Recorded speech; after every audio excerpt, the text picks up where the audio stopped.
Itu seorang diberikan harta oleh Allah Subhanahu wa taala, kemudian dia habiskan hartanya di jalan-jalan kebenaran, yaitu dia gunakan hartanya di jalan-jalan kebaikan.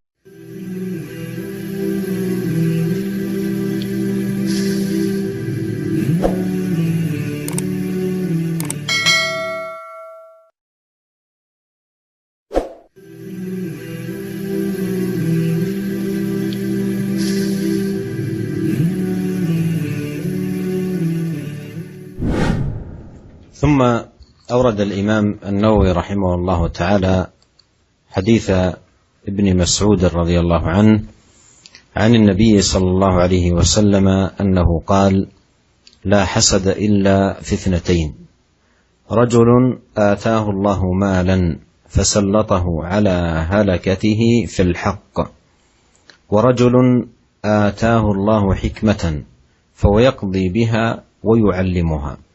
متفق عليه. معناه ينبغي ألا يغبط أحد إلا على إحدى هاتين الخصلتين. وهذا الحديث كما أنه فيه بيان لما أشار إليه المصنف، وهو أنه لا ينبغي أن يغبط أحد إلا على إحدى هاتين الخصلتين، ففيه حث عليهما، حث على الإنفاق وحث على العمل بالعلم، حيث قال في الحديث: رجل آتاه الله مالا فسلطه على هلكته في الحق، أي أنه ينفقه في وجوه الخير ويبذل، ليس شحيحا أو بخيلا، بل منفقا متصدقا، فمثله يغبط لأنه أحسن في استخدام المال. والرجل الآخر آتاه الله حكمة، أي آتاه علما وفهما وبصيرة، فيقضي بها ويعلمها، بها أي في نفسه، ويعلمها أي الآخرين، فجمع بين العلم والعمل به والدعوة إليه.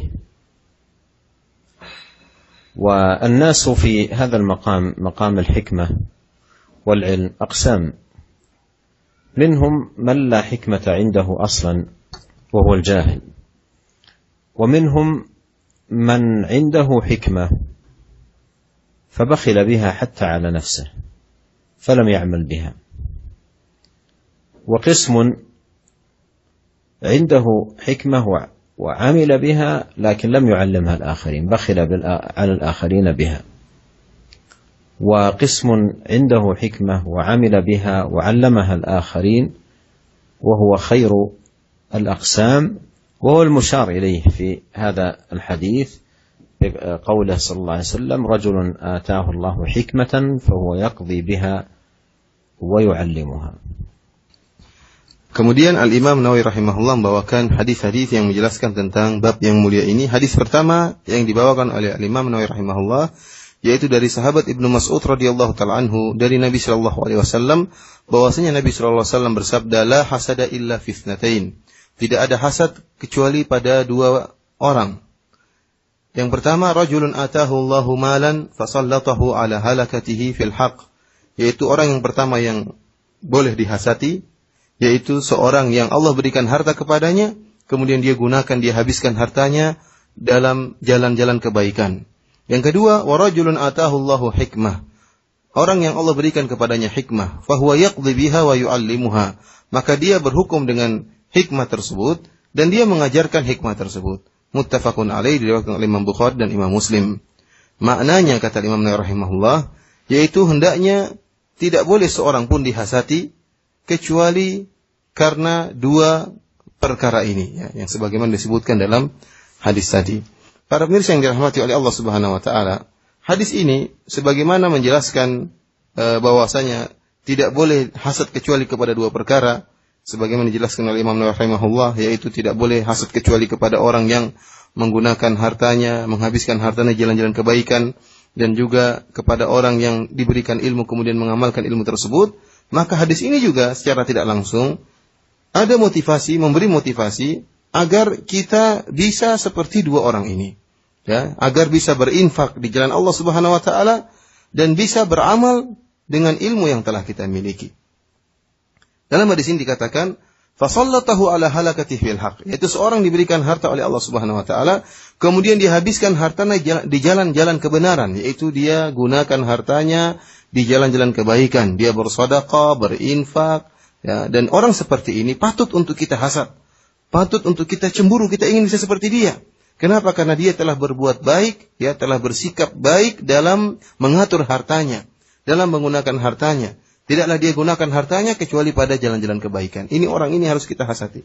Orang yang kedua, yaitu orang yang Allah berikan kepada dia hikmah, yaitu ilmu, ya. Kemudian fahuwa yaqdi biha, dan dia menggunakan ilmu tersebut. Artinya dia gunakan ilmu tersebut, dia amalkan ilmunya untuk dirinya, wa yu'allimuha, dan dia juga ajarkan ilmu tersebut kepada orang lain. Ya, ini orang yang kedua yang patut untuk kita hasati. Dan kondisi manusia, kalau kita berbicara tentang masalah hikmah, ya, kondisi manusia tentang hikmah ada beberapa model. Yang pertama, para pemirsa yang dirahmati oleh Allah Subhanahu wa taala, orang yang tidak memiliki hikmah sama sekali. Asalnya tidak memiliki hikmah. Orang ini orang yang jahil, tidak punya ilmu. Ini model pertama. Model yang kedua, orang yang memiliki hikmah, memiliki ilmu, ya, akan tapi dia bakhil terhadap dirinya, dia pelit terhadap dirinya sampai-sampai dia tidak mengamalkan ilmu tersebut. Ya, tidak dia amalkan ilmu tersebut. Ya, tidak diamalkan hikmah yang telah Allah berikan kepada dia. Yang ketiga, orang yang memiliki hikmah, ya, dia tidak bakhil terhadap dirinya, dia amalkan ilmu tersebut, akan tapi dia pelit terhadap orang lain. Tidak dia ajarkan hikmah tersebut, tidak dia ajarkan ilmu tersebut kepada orang lain. Dan jenis yang keempat, yang terbaik, model yang keempat, itu orang yang memiliki hikmah, dan dia amalkan dalam dirinya hikmah tersebut, kemudian dia ajarkan kepada orang lain hikmah tersebut. Dan inilah model yang terbaik yang diisyaratkan dalam hadis yang tadi telah kita sebutkan, yaitu kata Nabi sallallahu alaihi wasallam, rajulun atahu Allahu hikmah, orang yang Allah berikan kepadanya hikmah, fahuwa yaqdi biha wa yu'allimuha. Dia amalkan dalam dirinya dan diajarkan kepada orang lain. Inilah orang yang patut untuk kita hasati.